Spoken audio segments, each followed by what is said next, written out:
Hey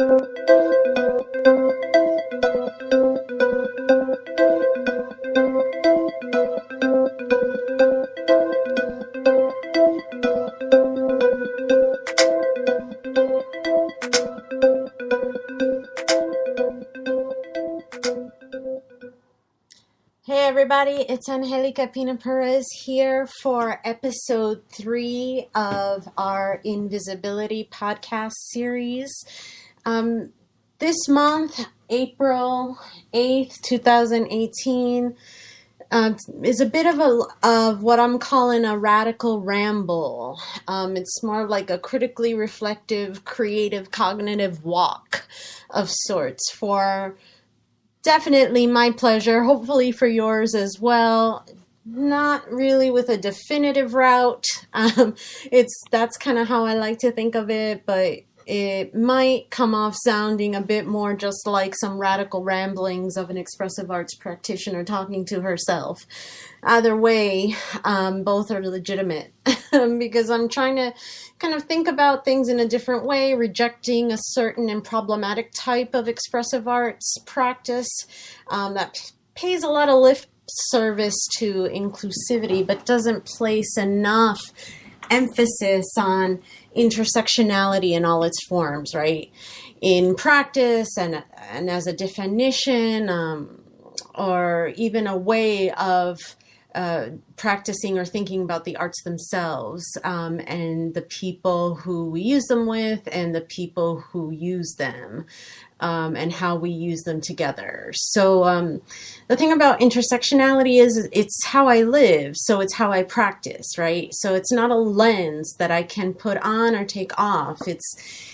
It's my ears, it's how I listen, it's my eyeballs, it's how I see, it's my voice, it's how I speak, and it's all of who I am in this world. And sometimes what and who I am in this work is something that I felt has not been really seen or heard. And so this is my attempt to kind of recalibrate and reclaim and kind of see what we can start thinking about a little bit left of center in our work. So this podcast today is going to address integrating culture and emancipatory thought as the fundamental reflexive axis for furthering the process of decolonization in expressive arts therapy. And all these concepts are going to deepen our understanding of the reappropriation and recuperation of metaphor and imagination, be it on the individual, collective, or social or historical level, but just generally in our work. So today's episode aims to foster kind of like a dialogue amongst each other, even though it's really me talking at you right now, for our profession. And it really just is the beginnings of some of my brainstorming around these topics in order to rethink and reconstruct paradigms and to relocate margins and excluded spaces and to understand the diversity and complexity of integrating, utilizing, and incorporating everything when I do my work or when we do our work. So expressive arts history was forged from many contributors and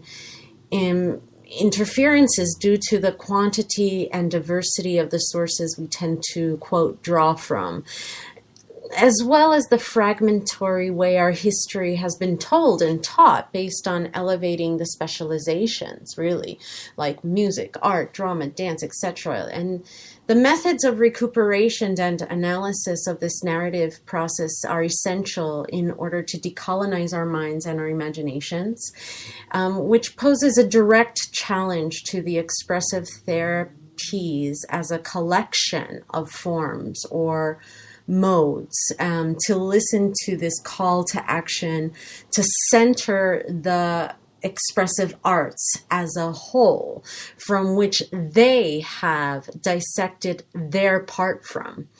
And in this call to action, it's really kind of looking at our understanding and our practices of the expressive arts as a specialization, quote unquote, for lack of a better term, looking at it from multiple perspectives, both culturally and historically, and which are intensely vivid contexts. So in such a setting, the seeds of resistance and of emancipatory thought here are crucial. So here I'm going to talk about a few different things. Right now I'm going to start talking about energy and the intersection of ecology, environmental racism, oppression, and the expressive arts. It's meant to be heard literally and figuratively. It may sound a bit meta, but if you hang in there with me on my radical ramble today, while you take this walk with me, I'm hopeful you will also contact me with your creative responses that can support how we are co-creating and co-constructing these new approaches and ways of doing the work. So although it may seem tangential, the struggle to decolonize knowledge is part and parcel of the broader project of resisting psychosocial political repression of the imagination and the expressive arts. And so here are some of my musings on critical expressive arts, psychology, and pedagogy. And it's a critical self-reflection and my ideas about how to coordinate our work as a form of professional identity development and mobilization. And it's an invitation to join the struggle. Dominant voices are to listen now and hopefully elevate the voices of those that they have colluded in repressing. So I am trying to explore the ways in which psychology and its marriage of convenience with the expressive arts has historically been a social endeavor largely devoid of critical consciousness. And that it's really been a project in the service of capital, an endeavor that contributes to the marginalization and of these inconvenient narratives, in my opinion, and the cultural appropriation of aesthetics. And this is a place for me to explore counter-hegemonic potential of the expressive arts specifically. How can its power be harnessed to identify the critical cracks in our foundation and expand upon those cracks, leading to really the dissolution of the field in a certain way through revolutionary expressive arts, philosophy, practice, and pedagogy that works on decolonizing the mind, the body, the socio-political context, and the arts. So just a reminder that my Invisibility series here is a part of my arts-based research in the expressive arts and provides insights to how I am reimagining the expressive arts from, quote, below and from the left. Really through an intersectional and transnational lived experience, I reflect on how the expressive arts help in kind of preparation for the present and the coming storms. Specifically, I will kind of use the literal and metaphor Hurricane Maria to discuss some of this. Secondly, I try to think about how the expressive arts can be reimagined as a tool of resistance that can expand the fractures in the foundation of, creative capitalism or knowledge production in order to reclaim creativity itself as a form of knowledge in and of itself. So these questions surround the reimagination of the expressive arts away from an enterprise that's intertwined with the production of creative capital or products, quote unquote, from our processes with clients or processing with clients toward a system of knowledge production that is humanized, or creative knowledge production that is humanized, which has a transformative psychosocial political purpose, because la tormenta, the storm, has come and will continue to come.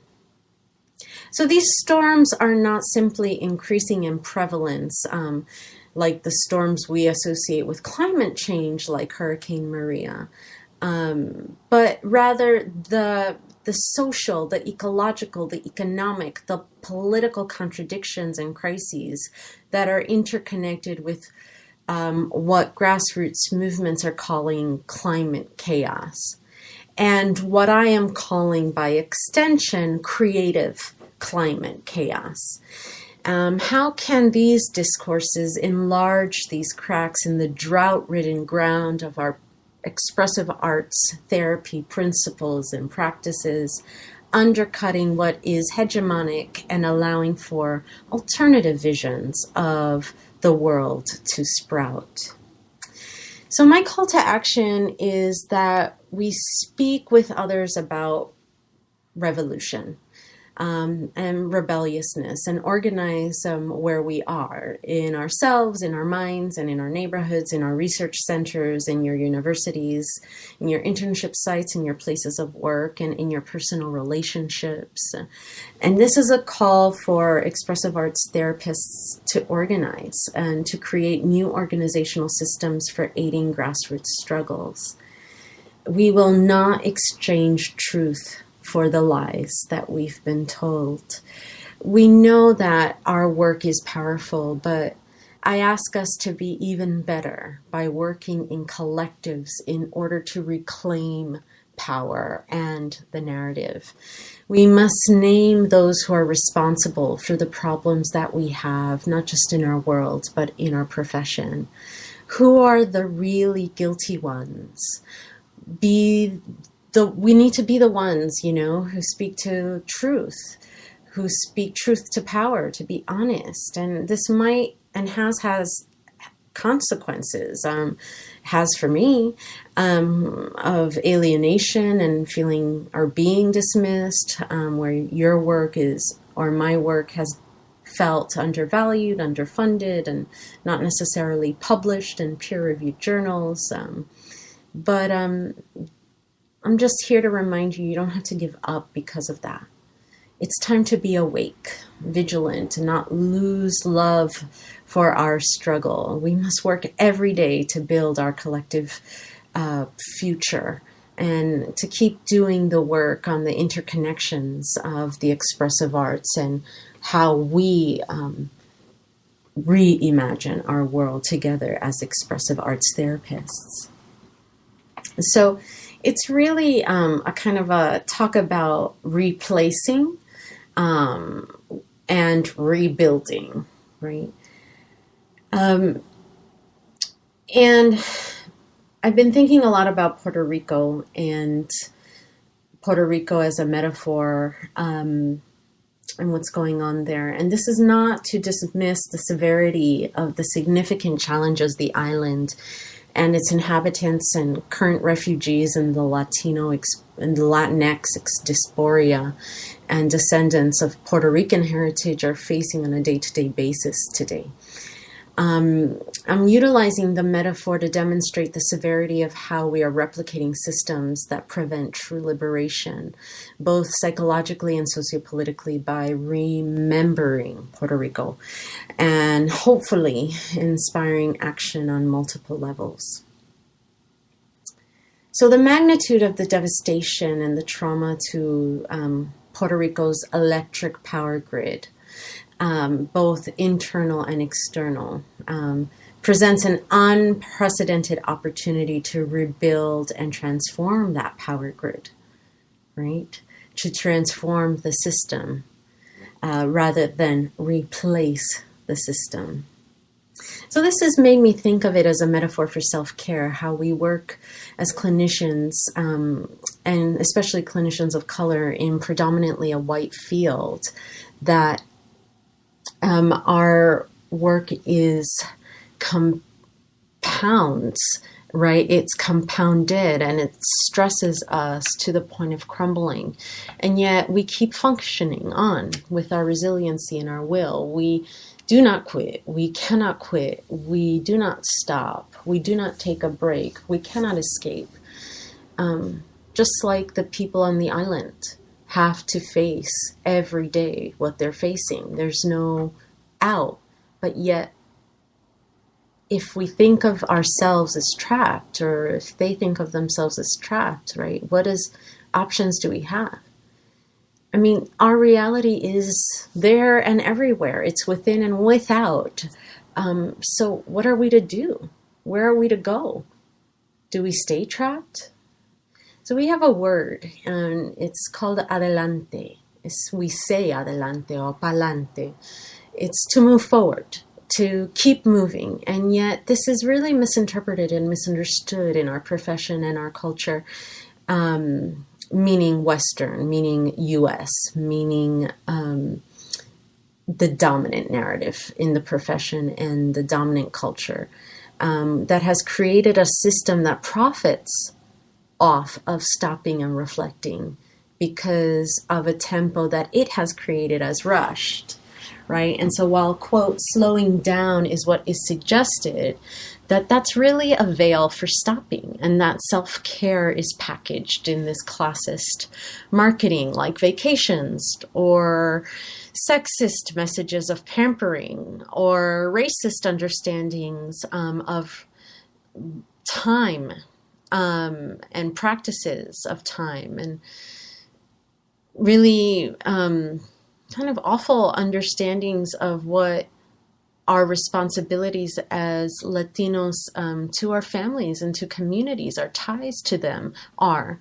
And these kind of dominant narratives of what trying harder means, right? So as Latinos, we get many mixed messages like this all the time that become internalized. Working harder to get ahead, but then inevitably kind of feeling burnt out because we're not making enough time for ourselves to take care of our needs. But this is really more about an exploitation of us, mostly because also of an internalized corporate schema that oppresses us because it informs how we use and think about our human energy, especially in the Western context. So our self-care, in my thinking, is not about stopping, but it's about pacing and sharing. And self and community care must happen every day. And it's not about protecting it, but it's about proclaiming it as the first step of many, not relegating it to the position of the last resort or as a response or reaction to the dominant rush of doing it all. It's about understanding it as a part of a greater whole. So, I propose not only reconceptualizing the model of self-care as community care, but I want to explore how to reimagine this in our expressive arts practices and principles. Through really decolonizing metaphor, decolonizing imagination, how we think about things. So this quote-unquote new way is one that hopefully is hardier, both with heart and with strength, one that is smarter in how we smartly use the arts, and hopefully one that is more efficient. I think a lot about how to work smarter and not harder in an exploitative system, and not to feed the monster, right? Which is a play on the word master, right? To not feed the master, but to starve the monster / master from within. To subvert the system, whether it's kind of our internalized oppressor or our systematic oppressors. It's really an analogy, and is to consider Puerto Rico and how the political monster / masters are perpetuating, replicating the same systems rather than evolving them by being really innovative and revolutionary.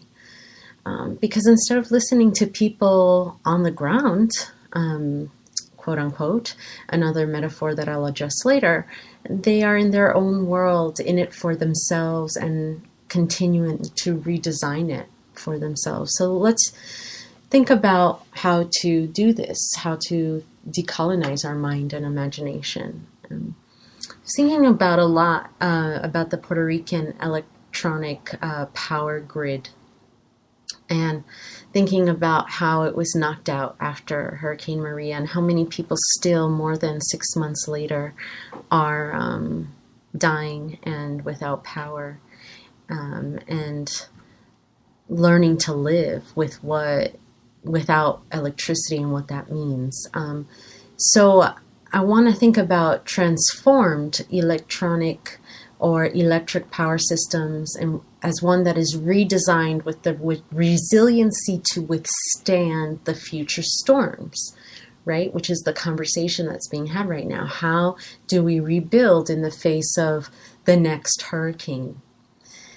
And thinking about how to rebuild these modern grid technologies and control systems, right? So not just literally, but also metaphorically, right? So this system, if we think about it in this way, will deliver increased renewable energy sources, right? Like wind and solar, and incorporate new distributed like energy resource technologies such as energy storage and microgrids, and reduce the dependency on fossil fuels and enable energy to become abundant, affordable, and sustainable to improve the way of life, not just on the island of Puerto Rico, but to improve the way we live our lives.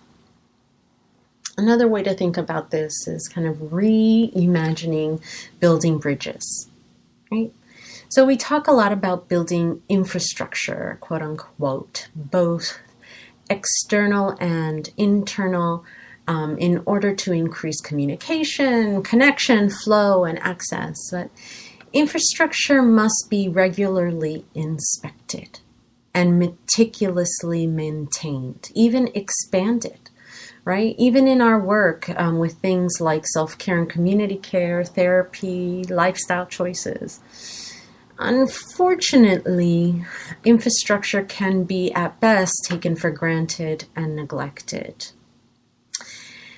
And at worst, reinforced and replicated. So in the wake of the disaster in Puerto Rico, the opportunity to rebuild, albeit because of force of nature and trauma, which is parallel to what many of our clients can face in their own lived experiences, is being hijacked by the colonial and capitalist forces which do not rebuild the island. Rather, they replace, right, the same data technology, ideas, and structures, which will inevitably replicate the problems experienced before Hurricanes Maria and Irma.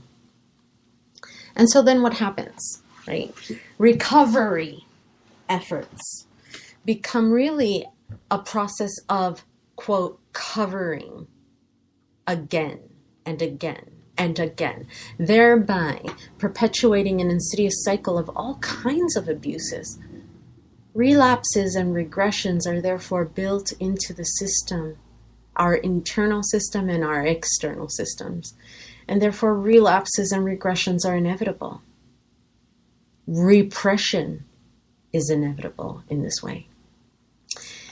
So this is purposeful and by corporate design to enable and maintain profit-making entities like healthcare, big pharma, and industrialized agriculture, amongst others like education, which is being privatized in the form of charter schools with the hyperbole of school choice, right? Which are not real choices, rather forced choices due to having both structurally and internally limited or no choice at all. So psychological warfare comes from both the outside and the inside, because oppression can be internalized. And we can come to identify, espouse, and fight for the colonizer capitalist rather than against it. Internally, many of us struggle with feelings of guilt and shame. Right? These psychological seeds have been planted by a sociopolitical agenda and really cultivated by conditioning. But rewiring our neuroplastic brains is possible, but not when the system, right, social policies and laws, colonial lenses, and infrastructure prevent innovation and imagination that may overhaul the current status quo. So professionally, we continue to replicate these systems, I believe. Instead of reinforcing the use of the arts as an integrated and holistic human practice embedded in our DNA, practiced for centuries across cultures and time to celebrate and make meaning of the individual and collective journey, what do? We fracture, we split, and separate with, quote, the specializations. In an attempt to make our professional systems stronger, the infrastructure between the specializations is crumbling. Primarily because infrastructure is not natural, it is, quote, man-made. We need a new way of understanding our work, not just how we connect our specializations or how they are not connected, how they're different and therefore special, but how they're really interconnected and interdependent, and therefore start as the expressive arts. I propose that we reconfigure and recalibrate by decolonizing our thoughts about our profession. So, and also how we, not just our profession, but how we work in our profession. And one way is to think about it is through the metaphor, kind of going back to energy, of renewables and renewable energy.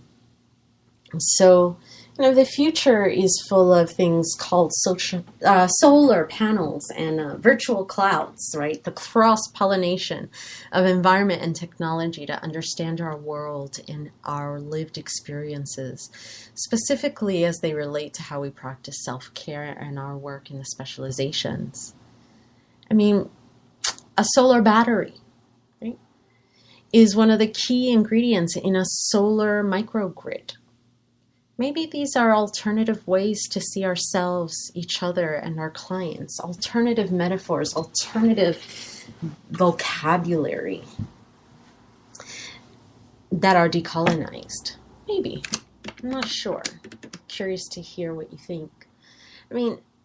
As these specific batteries were and are able to have self-contained systems, individually and with a microgrid as a society. Different to the batteries of the past, which were toxic and wasteful, and how they were utilized in everyday life and as metaphors, right? We would talk about depletion and burnout and throwaway and unusable, right? Batteries recharging our batteries. Sometimes people would recycle these batteries, but the statistics demonstrated that most ended up literally in landfills. And these batteries were meant to be consumed, used, and discarded. If not, the battery maker would go out of business, right? So their bottom line was more important than our rock bottom, our mental depletion, our social relational crisis. So solar batteries can discharge and charge up to 10,000 times, meaning that a typical rate of one charge-discharge cycle per day, that battery would last 26 years without replacing, even in the harshest of climates that can affect a battery life. Considering turnover rates in our work due to the factors including but not limited to so many things like vicarious trauma, countertransference,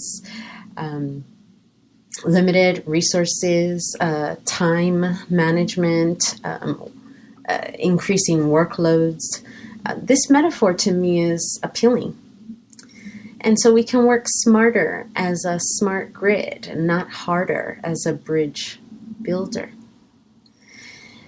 So one sustainability expert estimates that Puerto Rico would need about 350,000 solar systems to support its 3.5 million residents.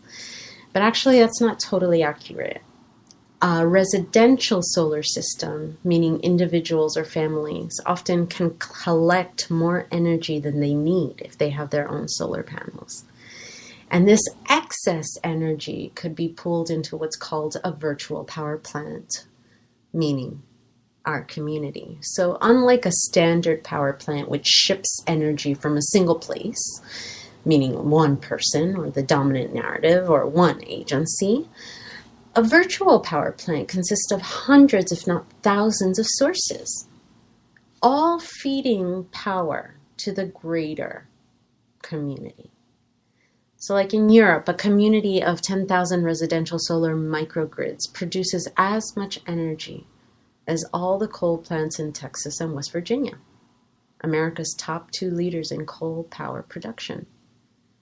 So the power is coming from the roots, coming from the bottom up, rather from the up or the top deciding where to take the power from to let it trickle down. Therefore, these quote-unquote smart grids is a type of virtual power plant that relies on a self-thinking network of microgrids. It can autonomously communicate where excess energy is being produced and then decide how to distribute this energy. We can then begin to imagine and practice how to transfer energy response and responsibility, therefore rethinking self-care more as community care. And I think about it as like tagging in and out of something, that we're really a tag team, that we're all sharing the work rather than thinking we're the only ones doing the work. So these smart grids would make communities really self or community reliant. And right now people are connecting by extension, right? Like the bridge from one place to the next to share their lived experiences, right? The issue for me is that the bridge, like our specializations, were built with good intentions, right? Of facilitating and supporting connection with ourselves, with each other, and the world. But arguably, however, the bridges / how I'm thinking about the specializations are actually what are replicating the problem. They seem to bring things together, but in practice actually might be keeping them separate. Because the bridge or the specialization can only go so far. They actually really only connect only 2 points dictated by a team of engineers, or the specialized art form dictates what can be done with the client themselves. And while valuable, these things have severe limitations. I mean, these specializations are a part of a greater whole. And so we must reclaim our dependency on the parts of the whole. We need to holistically understand our work as an ecosystem, right? Full of multiple complex things that live in relationship to each other and that all are vitally important. That one cannot exist in its fullest, healthiest, whole form without the other. So in part 2 of this episode, I will continue to talk about some examples of how to use our current metaphors in decolonized ways and offer suggestions of how to move forward in decolonizing the expressive arts. Thanks so much for listening, and I hope to hear and listen to you too.